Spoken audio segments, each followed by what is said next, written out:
officially started. All right. Good evening. As the makeup edition begins for the Kahal Yereim Daf Yomi, we are sponsored tonight, wings and beer. Sponsored this evening by Reb Aaron and Evelyn Kislasi. Discuss refuah shlema. L'chaim. And we're sponsored by that Beschus by Reb Aaron and Evelyn Kislasi. Beschus refuah shlema for Reb Aaron's mother-in-law Hadra Bas Esther. We are 4 lines down from the top of Nun Vav 56a1. We learned in the Mishnah that the wine is not completed, is not ready to become yayin nesech. That means it's of a sufficient stage for a non-Jew to want to consecrate it for his idol worship, right? When it gets to the status that the wine gets to the cistern. However, Tehatanya, we learned in a brisa, yayin mishiyakve. This is when wine becomes completed in preparation, so that it becomes obligated in the tithes. Right, when produce becomes in its completed form, then you have to start taking off percentages of it to give to the Kohanim, to the Leviim. And so it says here that once the wine gets to the status where the sediment floats to the top, which is already a later stage, because it goes into the pit, we said, and then the sediment floats to the top. That later stage, that's when it becomes finished product. So which is it? Is it a finished product once it gets into the pit, or is it a finished product once it starts floating to the top? So Amar Rava says, lo kasha. It's not a contradiction. Ha Rabbi Akiva, ha Rabbanan. It depends. You're dealing with 2 different people's opinions. The Rabbanan's opinion versus Rabbi Akiva's opinion. It's not, as we learned in Mishnah. Yayin, when is wine completed? Mishiyer labor, once it goes into the cistern. Rabbi Akiva Omer, but Rabbi Akiva holds Mishiyakva once it starts to float, the sediment starts to float on top. Iboilu. So we asked the following question. Kipui debor o kipui dechavis. We mentioned when we were talking about the wine production that there are 2 stages that the sediment floats to the top. Floats to the top in the cistern, and then it gets packaged into barrels, and then we let it sit again, and the sediment floats to the top again, and you skim off we called it scum, right? Scum. That's probably where it comes from, right? Skimming the scum off the top. So Toshma, come and listen. The Tanya we learned in a brisa, Yayin Mishiyakve. When the wine becomes considered a finished product and obligated in Trumos and Maestros, from the time that it is skimmed. Afa Pishakafa Kolate Minhagas Elyona Uminatzinur Vishotze.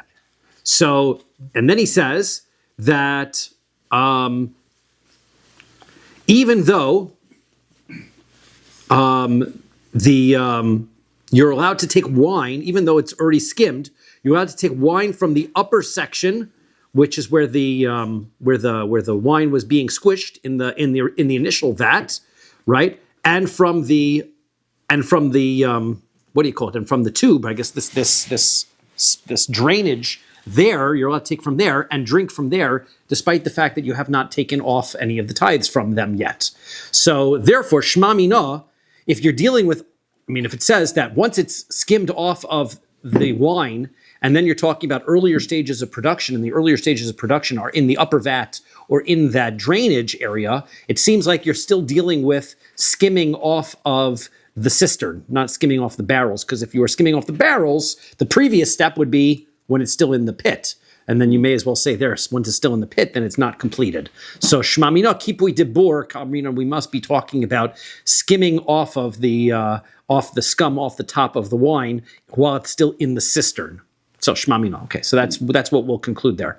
V'atani, but did we not learn V'atani Reb Zvid b'divrei Rabbi Yoshaya, but didn't that Reb Zvid from the Yeshiva of Rabbi Yoshaya. So he said as follows: Yayin mishiyared labor v'yikveh.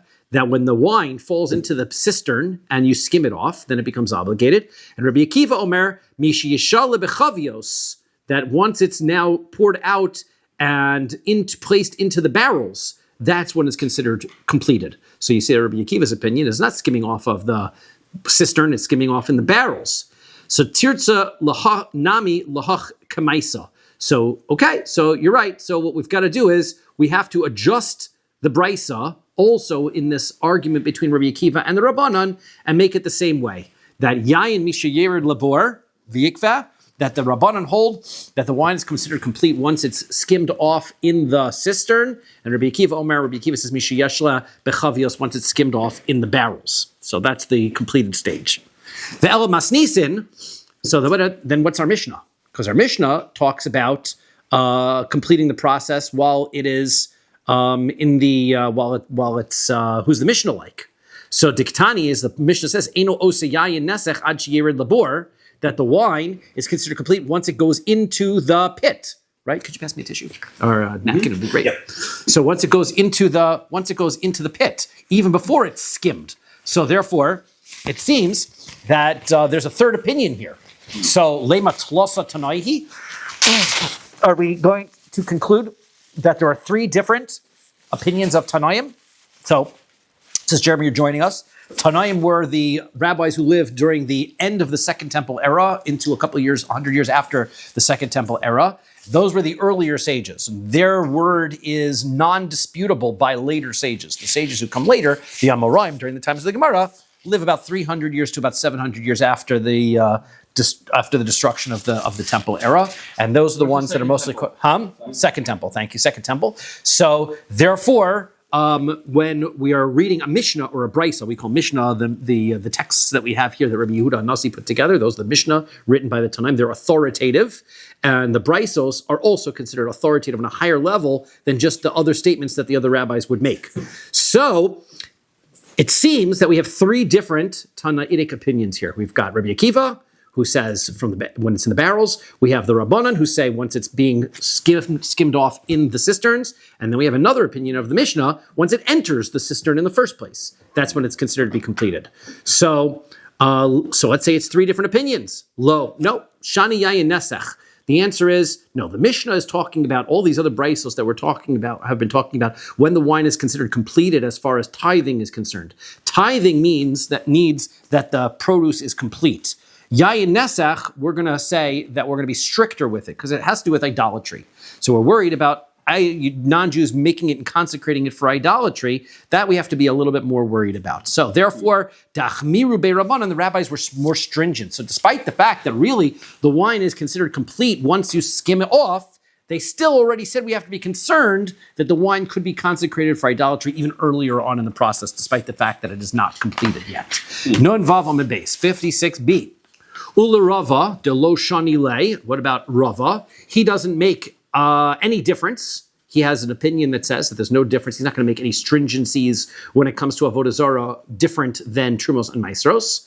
So what are you going to say? Mokim la kitlas atonai. He has to say there's three different opinions. That's all three different views. Fine.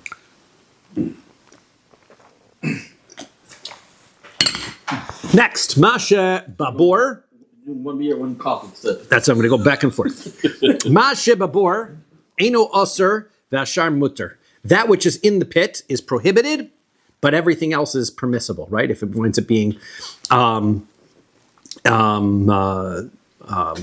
consecrated, right? So now, Amar Rav Huna says, Lo shonu elosho hichzir gargusni lagas. Rav Huna says, now, that's only if what they didn't do is that at the end, once all the wine is out, they would take the basket off the end, and then they take all the sediment that was there and dump it back into the top so they could squish those grape pieces again. Because it could be that some grape skins or whatever didn't get completely squished, so they would take that sediment, dump it right back in.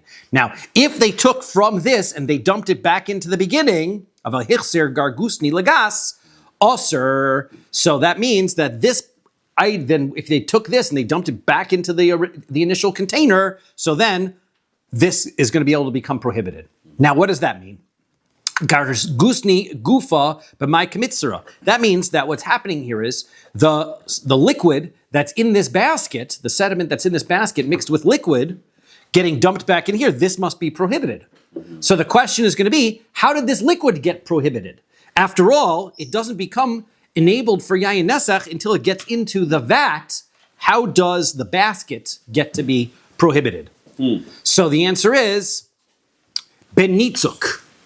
What happens is that when you pour a liquid, right, from a upper cup, so then you have the liquid connects to the liquid in the lower cup, right? If you're pouring from here to here, right, the liquid pours down to from the upper to the lower. That connecting stream, the question is, does that connecting stream connect? So if this bottom item is prohibited, do you say that since the bottom item is prohibited, it now mixes together with that which is on top? Or do we say, no, it's a pouring, and it's pouring in this direction, going from up to down, so it doesn't pour. Now, that's going to be subject to dispute later on. Mm-hmm. So this is going to suggest, Shmamino, nitzuk chibur. It seems clearly from here, how did this basket get to be filled with prohibited item? The answer is, once the liquids came down here from the upper vat, down the tube into the basket, then it started pouring out into the vat. So it was dripping. There was a continuous stream from the basket into the vat. It then connected back up to the basket, making everything that is left over in the basket prohibited. Then if you took that basket and dumped it back into the initial vat, now you have prohibited everything that's in the initial vat. Kinetani Reb Chia. So the answer is no, like Reb Chia says, shepach saso tuluchaisu. So he says what happens is, he says, no, this basket, the way I drew it, is actually not entirely the way that it was. What happens is this basket could be submerged into the lower vat.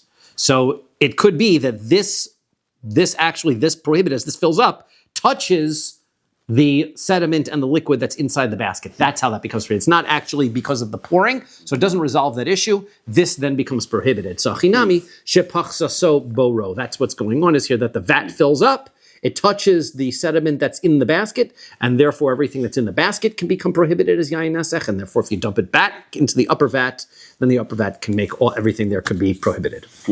Okay, that's our parameters. Now let's have some cases. Hahu Yenuka, there was once a kid, Detana Avodas Kochavim B'Shis Shani. He was learning Mesachas Avodah Zara, and he mastered it at 6 years old. Okay, so that's pretty impressive. They don't tell you who the kid was. Just FYI, there's somebody out there. I remember there was somebody who said to me, there was somebody who said to me, he was about tshuva, and he says that he met some kid, and the kid is learning, and he knows he's memorizing hundreds of mishnayos and whatever, and he's like, here I am struggling to read and whatever, and this kid's doing 100%. He goes, yeah, but I could tie my own shoes, so that'll be better, right? So in any event, this kid knew Avodah Zara, so they decide they're going to test him, see how well he knows things. Right, b'shishni. So boimine, they asked him the question: Ma'u lidroch im ha'ove kochav begas? Can a Jew trample the wine inside the container with a non-Jew? Right, which we seem to have implied before. You cannot, because by doing so then you're assisting in the action of making it impure. Right. So he says. But this would be in a Jew's vat, right? This was the question Jeremy asked this morning, right? So the vat belongs to a Jew, so it's not impure. Is there a problem with him doing it?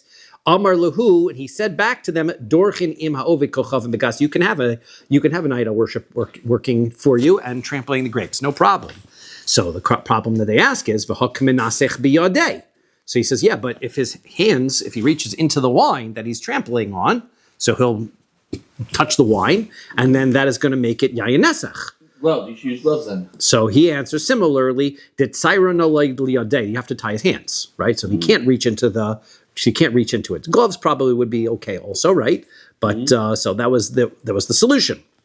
So the hokmin nasich beregel, but they said to the kid, yeah, but he's mushing it around with his feet. What he's still touching is mushing around with his feet. So the answer is nisuch deregel lo shmei nisuch. Idol worshippers do not consecrate their wine with their feet. That's not going to be an issue. Right. So touching with your feet is not a problem. That was what the kid answered. Hahu uvda de hava ben Nardai. There was once a story like this that happened in Nardai. Dedashu Yisrael ve'ovei kochavim lahu chamra, that a Jewish fellow and an idol worshipper that were trampling a certain wine. V'shahaya Shmuel tlasa rigli, and Shmuel.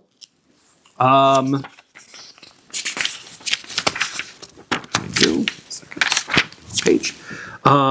So he wasn't sure of the answer of whether the wine was permissible, and he waited 3 Yomim Tovim. He waited for Pesach, Shavuos, and Sukkos to give the answer. Right? He had the wine that was set. They couldn't decide whether the wine was going to be prohibited for drinking or not. Okay, so he wasn't sure what to do.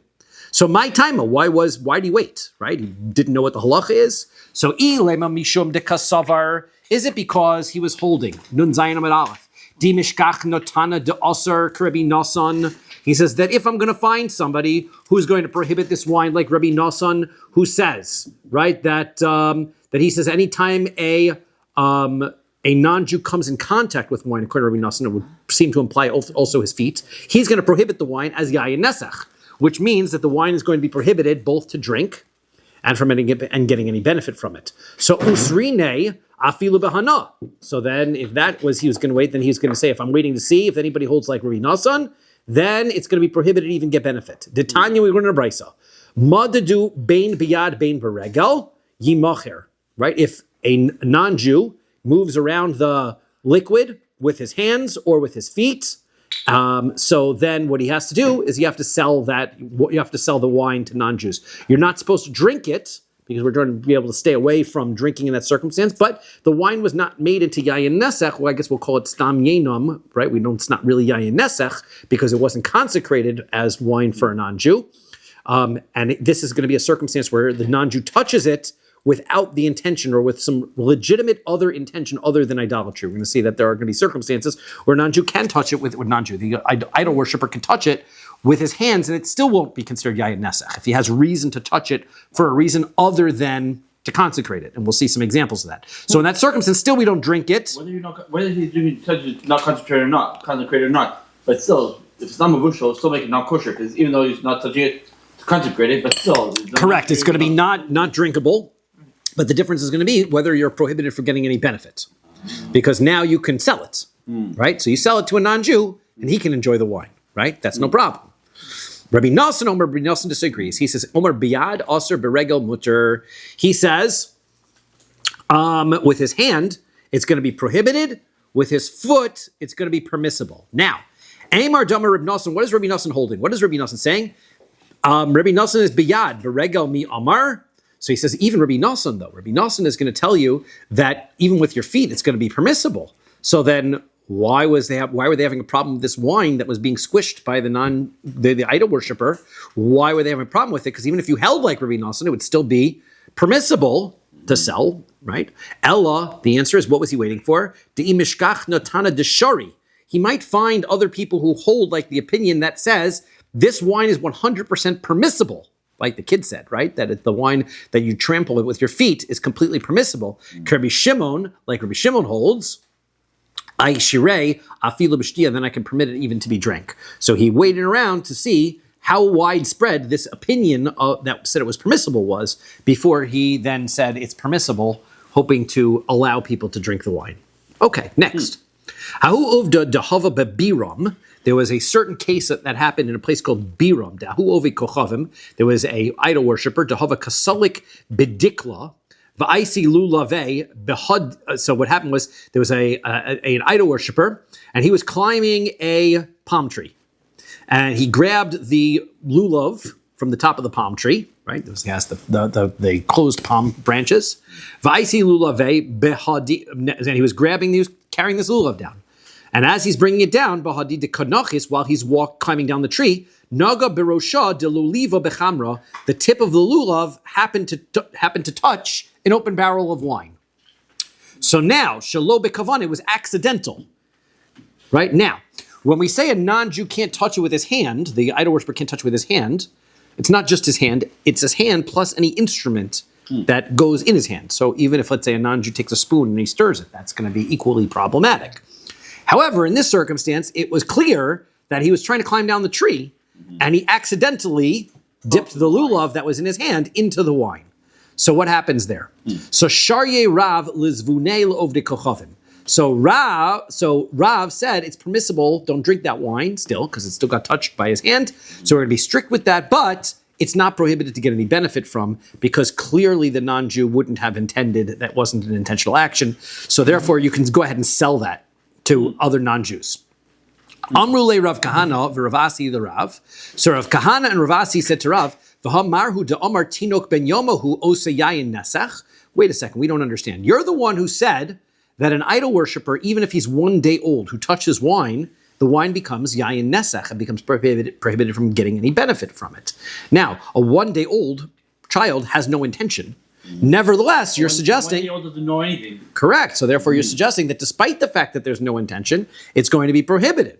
So Amar Lahus, we said back to them, Amar to Amri Ona Bishtia. He says that when I was talking about that is prohibited, that's as far as drinking is concerned. I agree that that child touching it, drinking is prohibited. But I never said that it was prohibited in that circumstance for anybody to get any benefit from the wine at all. So therefore, if a child who's 1 day old touches the wine, it's still permissible to sell. You just can't drink it. Gufa. Okay, on this issue. Amar Rav. Rav said, Tinok ben Yomo, if you have a 1 day old child, Osa Yayin Nesach. He makes the wine into Yayin Nesach. As we said, it's going to be prohibited to drink, but in this circumstance, it's not going to be prohibited to get benefit from. Eisve Rav Shimi Barchia L'Rav. So Shimi Barchia asked Rav, Halokech Avodah min ha'ovdei kochavim. Let's say somebody goes to the slave market and he purchases a idol worshiper from the non-Jews. Okay. Now, when a Jewish person purchases a slave, he has to convert him to Judaism. Right, and they have a partial conversion to Judaism. If they come and want to convert. Oh, so you see, if he doesn't want to convert, he's not considered Jewish, right? He doesn't get the status of an Eved Kanani. Can you still use him as a slave though? I suppose he's kind of he's obligated in it, right? But nevertheless, yes. But he winds up losing out, I guess, on benefits, right? Protections, the union benefits, as they say, right? Because there are protections. Right, you have a responsibility to care for members of your household. Right. So now, in this circumstance, this non-Jewish slave gets brought into this Jewish family. Shemalu, they give him a circumcision. Velo tavlu, but they don't go to the mikvah. When we say they don't go to the mikvah, that means that this slave decides he doesn't want to become Jewish. Okay, so now the bris doesn't that give you a cover? No. Doesn't work. That's not enough, right? The bris can happen whether he wants it or not, right? The mikvah requires him to say, I'm ready to take on mitzvahs, right? When a child goes to church and they dip him in the water. Yes, but the mikvah water requires the person to say, I want to become Jewish in some way, right? Now, he's not Jewish, full-fledged Jewish. He's Jewish as an Eved Kanani, and therefore he's obligated in mitzvahs like the same level that a woman is obligated in mitzvahs, not time-bound commandments, right? He has a lesser level of commandment obligations. So now, if he gets freed, right, then he becomes full-fledged Jewish automatically when he gets freed. So now, this circumstance, v'chein b'nei hashvachos shemalu v'lo tavlu. Similarly, let's say he has a non-Jewish slave woman and she has children, so they have to be circumcised and they also have to be converted, but they don't do the conversion.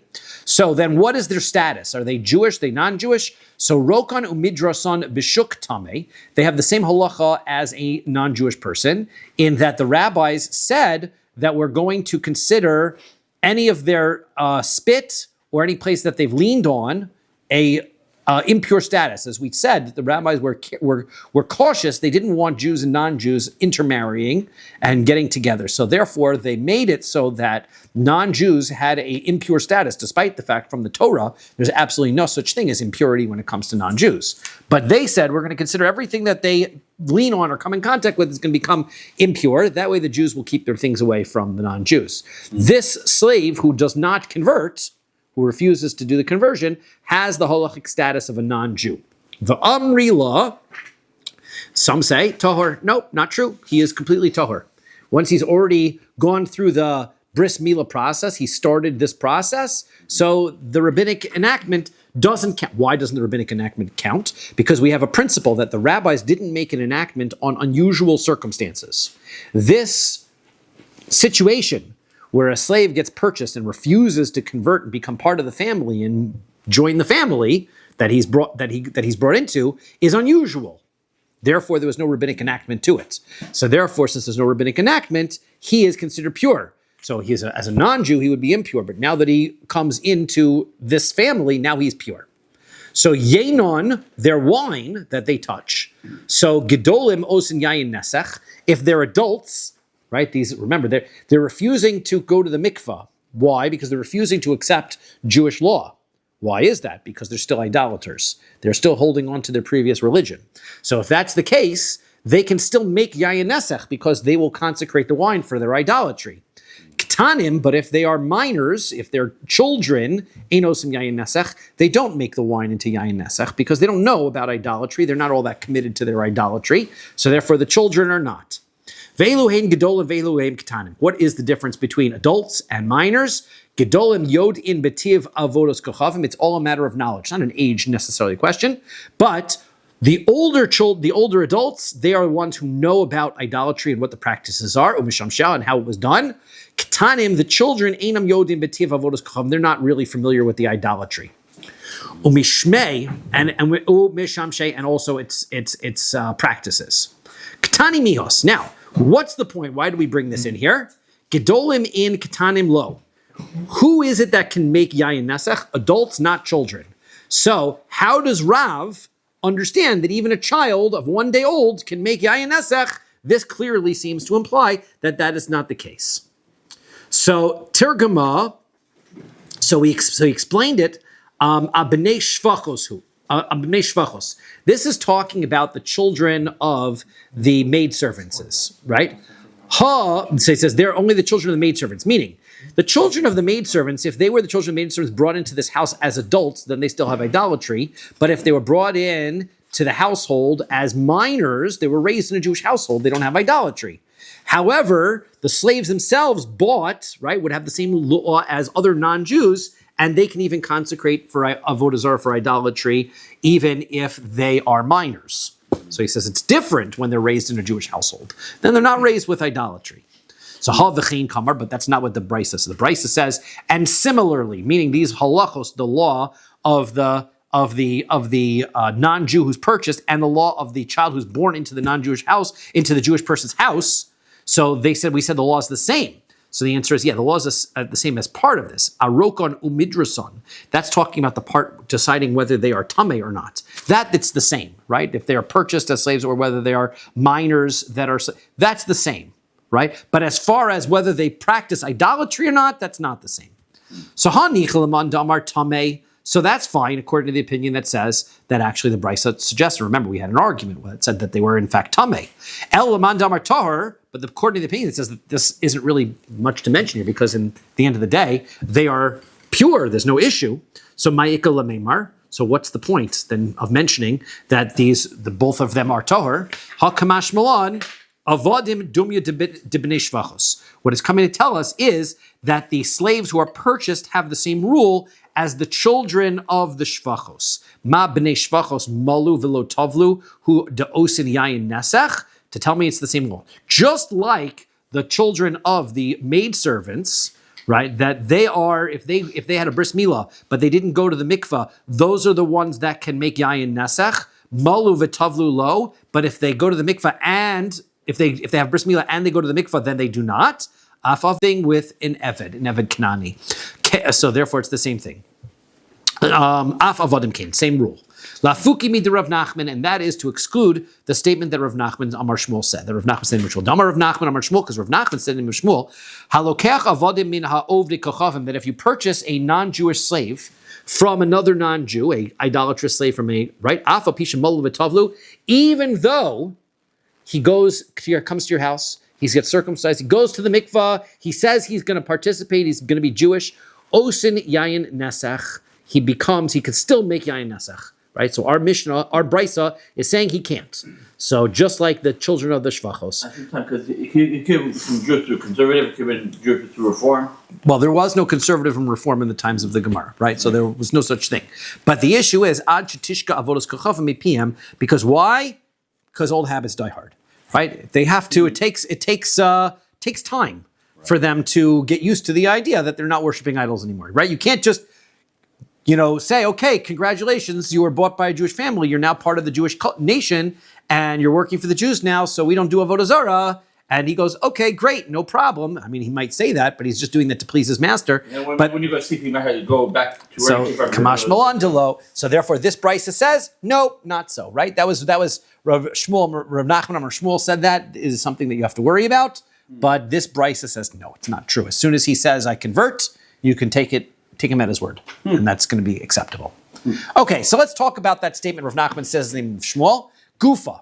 Let's go back over that. Amar Rav Nachman, Amar Shmuel. Rav Nachman says Shmuel, halokech adam min ha'ovdei kochavim. If a person purchases a slave from idol worshippers, an idol worshipping slave from other idol worshippers, the idol worshipper, he converts, right? He gets his circumcision. He goes to the mikvah. Osin yayin nesach ad shetishka avodas kochavim pihim. According to Rav Nachman Amar Shmuel, he can still make yayin nesach until he stops talking about avodah zarah. Take some time for him to get rid of that. V'kama, how long does that take? Right? This is the new part, right? How long does it take? Amar Rabbi Shua ben Levi. Rabbi Shua ben Levi says ad shnei masar chodesh, 12 months. Take about 12 months for him to get that out of his system. Eisvei Rabba Rav Nachman. So Rabba asked Rav Nachman the question. Halokech avodim min ha'ovdei kochavim shemalu v'lo tavlu. Right? So this now says, right? Somebody purchases slaves. We're going to do this the other way. Somebody purchases a slave from the non-Jewish, from an idol-worshipping slave from other idol worshippers, and he gets a bris milah, but he doesn't go to the mikvah. V'chein b'nei hashvacha. Same thing when it comes to the children of the maidservant. Shemalu v'lo tavlu. They also get a circumcision, but they don't go to the mikvah. Rokon umidrason bashuk. They're spit, and anything that they lean on in the marketplace on Nun Zayin Amud Beis is tameh. Is going to be impure. V'amri lo tahor, and some said it's still tahor. Yenon, when it comes to their wine, gedolim osin yayin nesach. The adults can make yayin nesach, can make wine into yayin nesach. Ketanim ein osin yayin nesach, but the children do not. Eluhem gedolim ve'eluhem ketanim. What makes somebody an adult? What makes somebody into a child?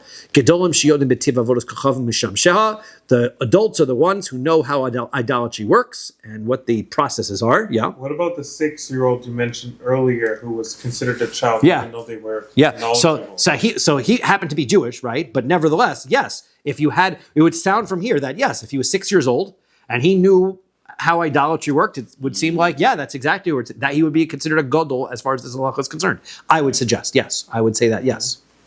So,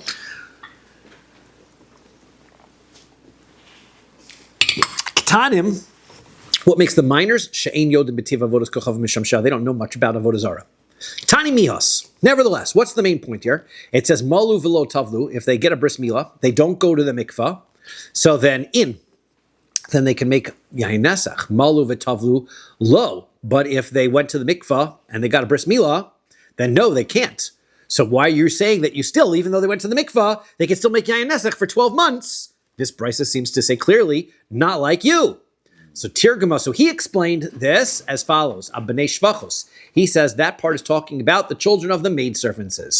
Children of the maidservants, right? Children of the maidservants, they don't grow up with idolatry. So therefore you can, if they're adults, they don't have, they're potentially idol worshippers, and if they're children, they're not.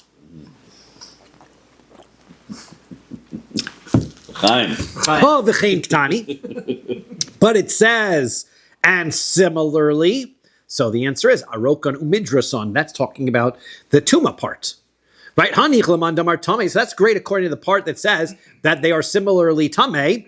But what about the opinion that says that they are not Tameh at all, and therefore they are going to be pure? So Al-Kamashmol, and this is coming to teach us that Avodim Dumya B'nei Shvachos, that the slaves are similar to the children of the maidservants. Ma b'nei shvachos gedolim hu de'osin yayin nesach, ketanim ein osin yayin nesach. To say, just like the children of the maidservants, if they are adults, they can make yayin nesach. The children do not make yayin nesach. Af avodim, same is the case when it comes to servants, to the slaves. Avodim nami, gedolim osin yayin nesach, ketanim ein osin yayin nesach. The adults, yes.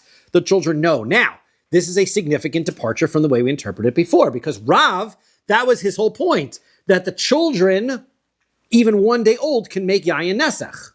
So therefore, he said that the distinction is to avoid this, that he learned this brisa to avoid the statement of Rav Nachman Amar Shmuel, who said you have to wait 12 months. Rav Nachman Amar Shmuel is going to say, no, the statement is not to, this brisa is not to exclude that you have to wait 12 months. The statement is to exclude that a child can make, the point of the brisa is that a child cannot make something yayin nesach.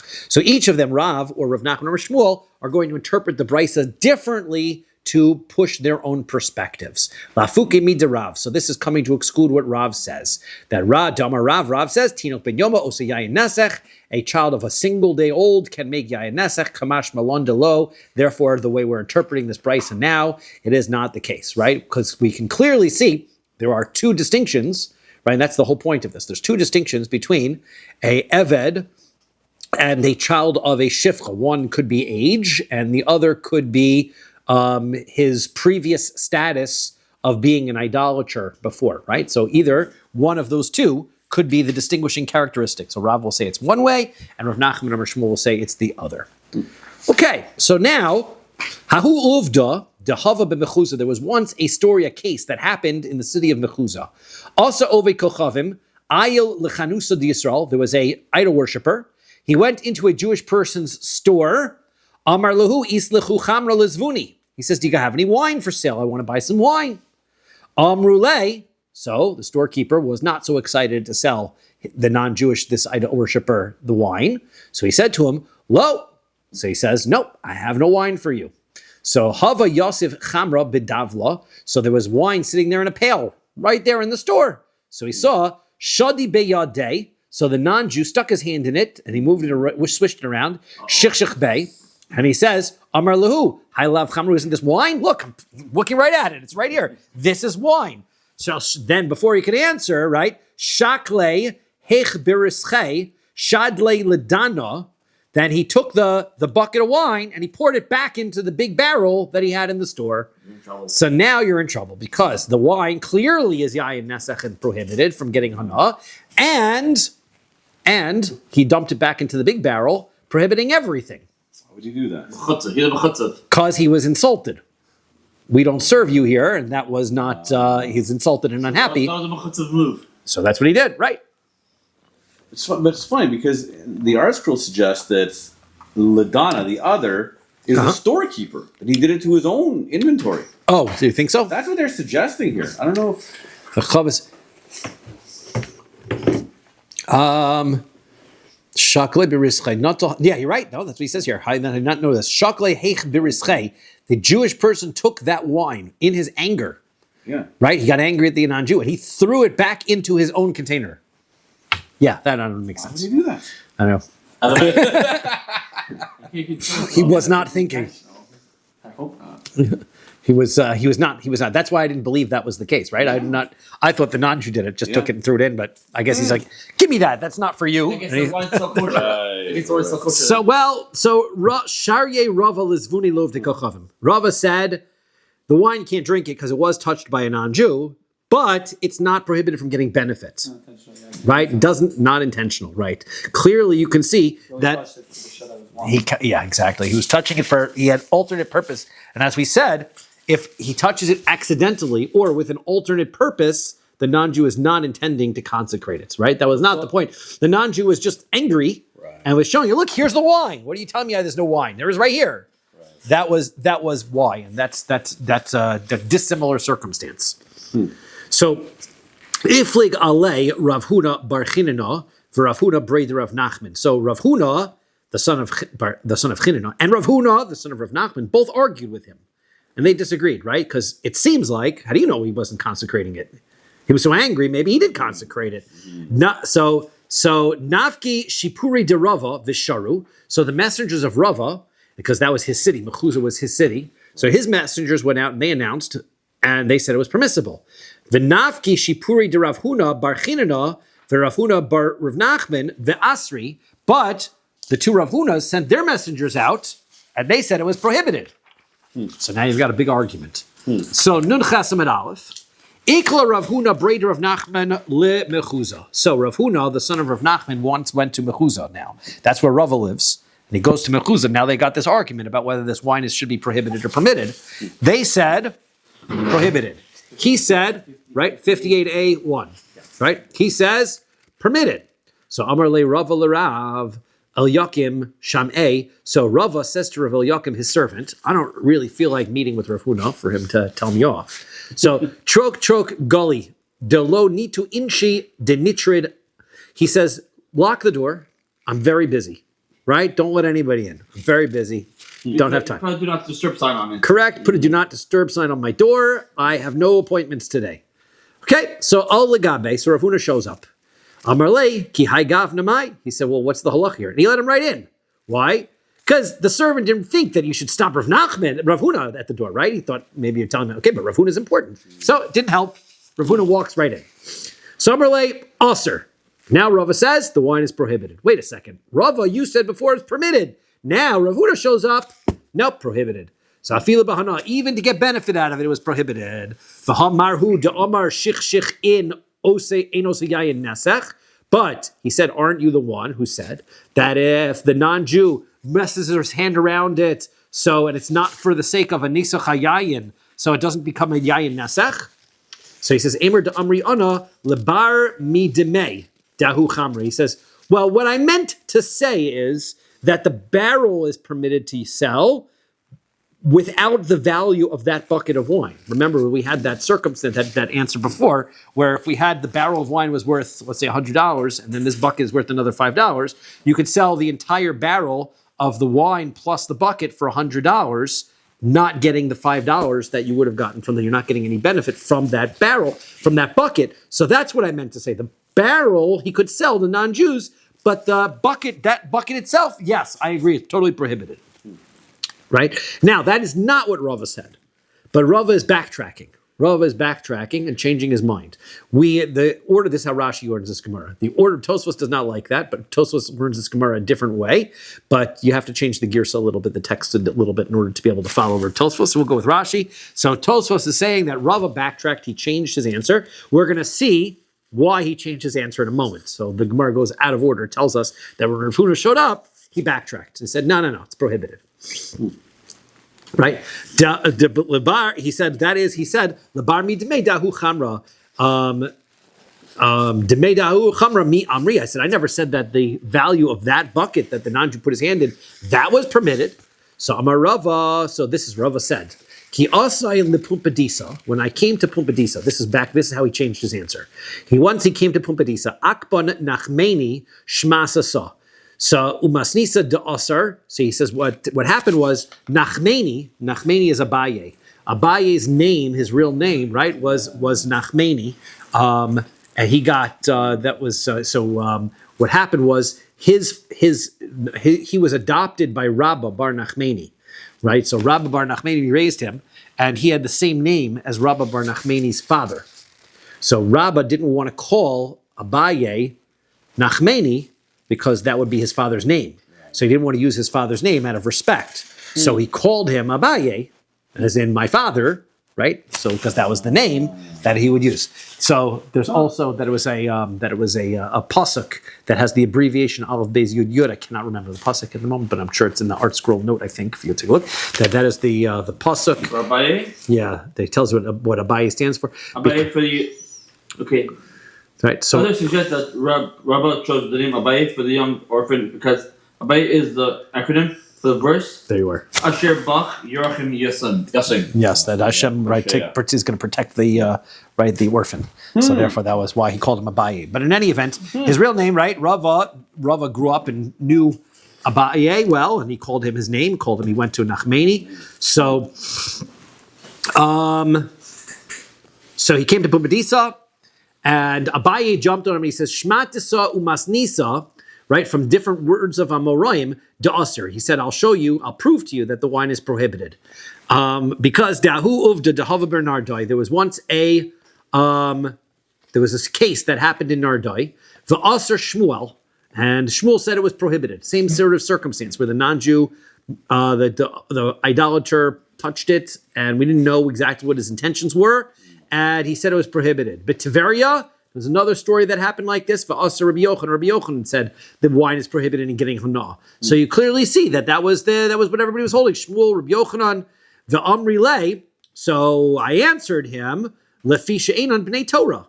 He said that's not because that was the halacha.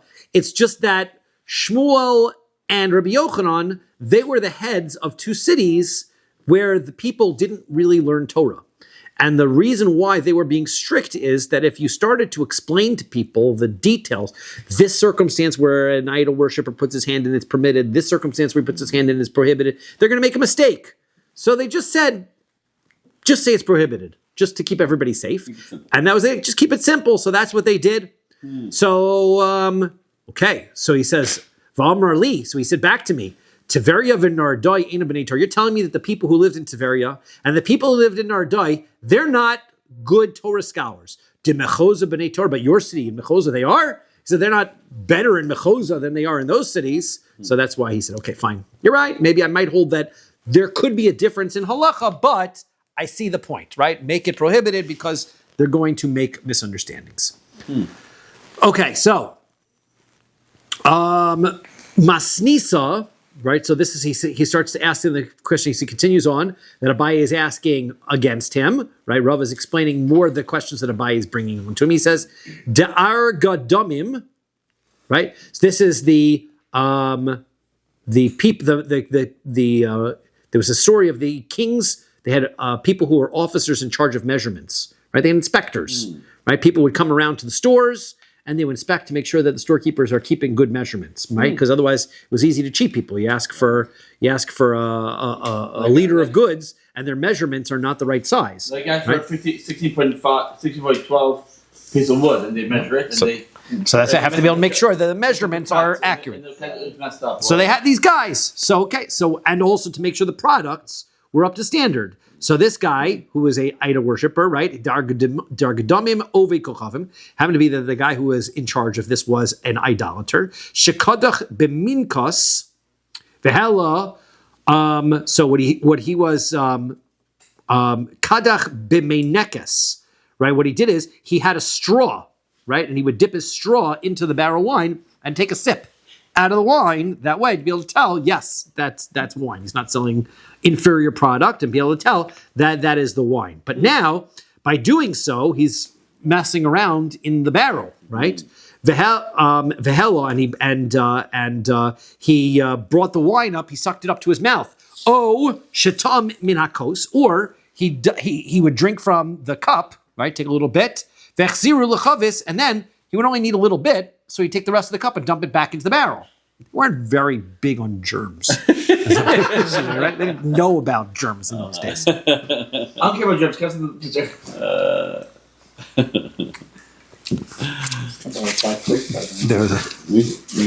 There's a story that Dr. Weiss, who was the heart surgeon for the Lubavitcher Rebbe, was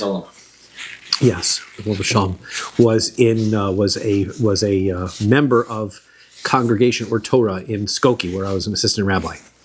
So I had noticed him partaking of Kiddush on a particular Shabbos, and I noted to him, I said to him, it was unappealing to me how everybody was taken with their fingers and things. And he says, yeah, I hear you. He says, but that's what this is for. And he had a scotch. He goes, this takes care of all the germs, right? So,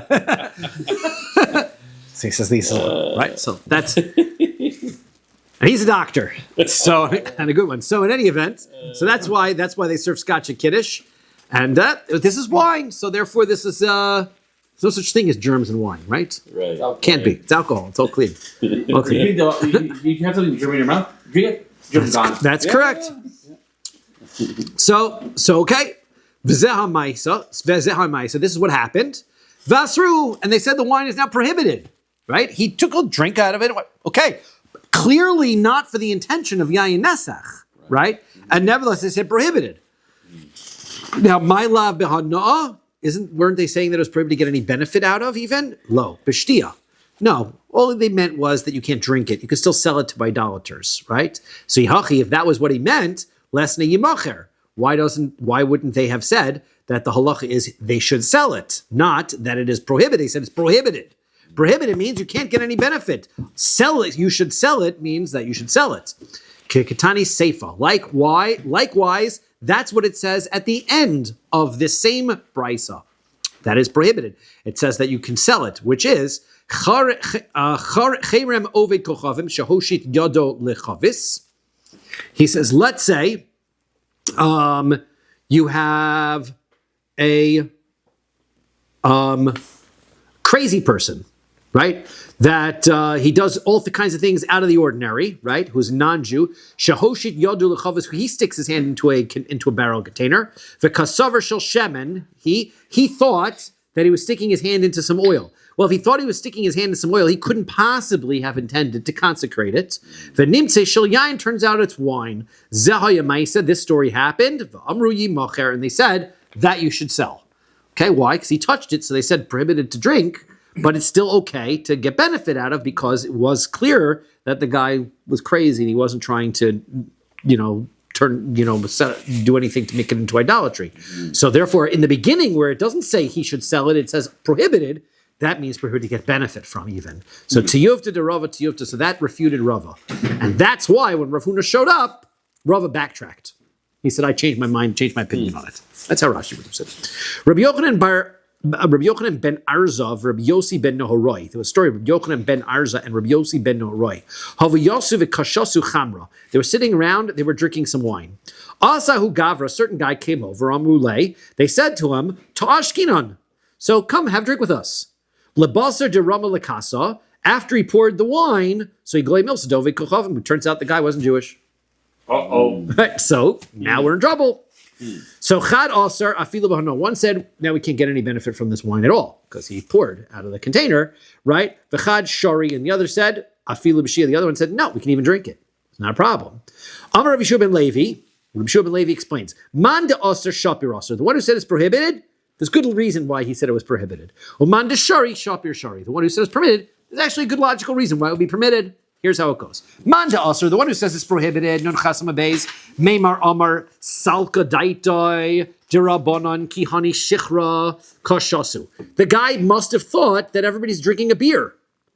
Beer can't be Yayin Nesach. There's no such thing as Yayin Nesach. You should know the difference between beer and wine. Like, what the heck? Oh, so now, that's going to be a question. We're going to ask that second. They thought they're drinking beer, and therefore he poured it, so therefore he couldn't have wanted to make it Yayin Nesach. Therefore, Elavadai HaChamra Hava. So so he says, yeah, but v'naschei. But I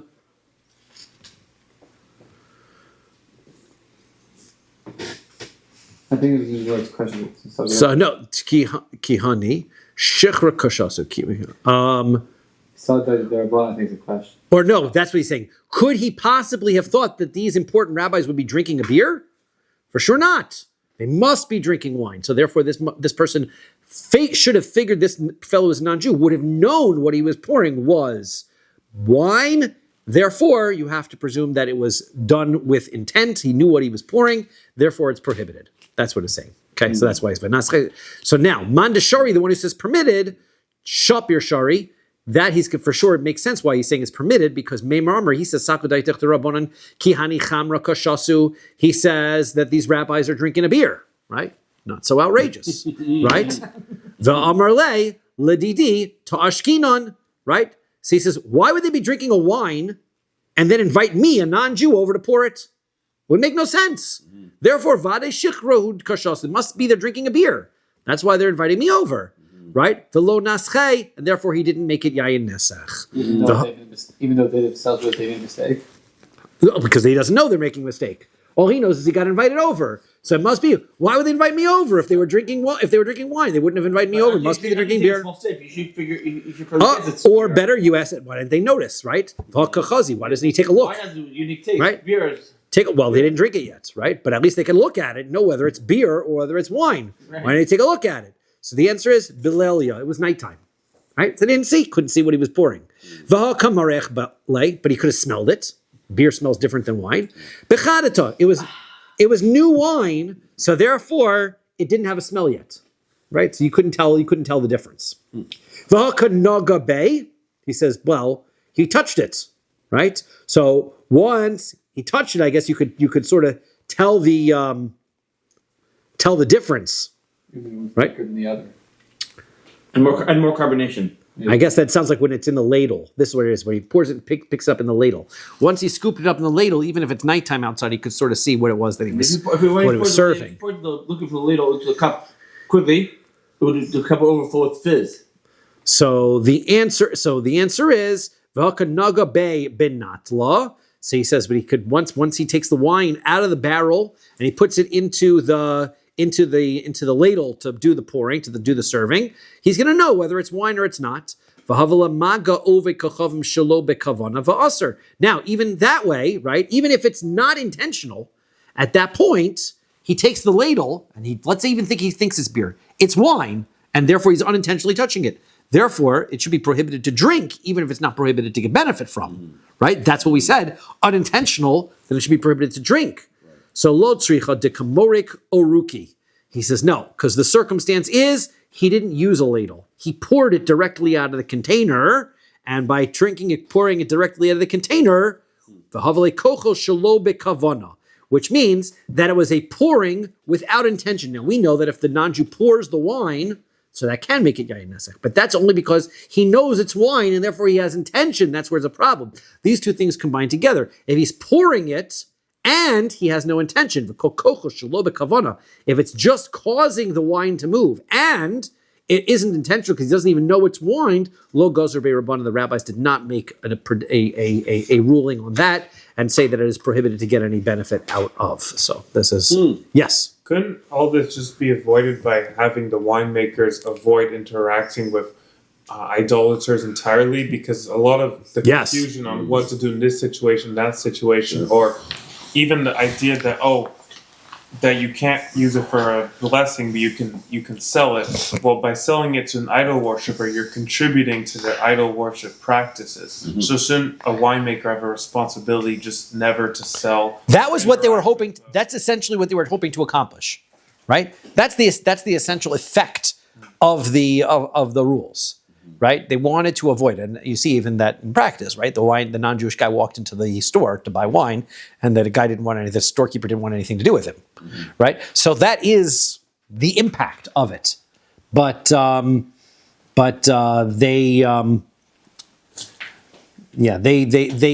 they created the enactments to lead to the economic consequence. Right? That was what they were hoping to accomplish. But now, in order to do that, they had to be able to say, but here are the rules, right? These are the rules when and then if you don't follow, here's the consequences. Right. We're always, whenever we learn in the Gemara, always we pick the circumstances where somebody's messed up. Right? Though if you want to be in practice, once I read this Gemara, I know I can avoid all kinds of problems by keeping my wine away from idolaters. Right? Mm-hmm. That's what I would do. Or get cooked wine. Or get cooked wine, yeah. It's reminiscent of the discussion we had, when was it back, Basra maybe? Why do people just keep receipts? That's right, yes, exactly. It's the same. When I was doing Daf Yomi in Norfolk, there was a fellow, his every question, I knew that because I say you get to know every question. Yeah. Every time we would go into a Gemara where there was a situation where this person denied this person's claim, this person, this guy, he would say, why didn't he write it down? And you're right. Everything would be simple. If every time you did a business deal, you wrote all the rules down and you got it signed by witnesses, there would be many fewer arguments between people. But in practice, people all the time do the handshake deals and they do I thought you meant this, I thought you said this. What people should do and what they do and what they actually do are two different things. Yeah. So, all right, it's a good place to stop here.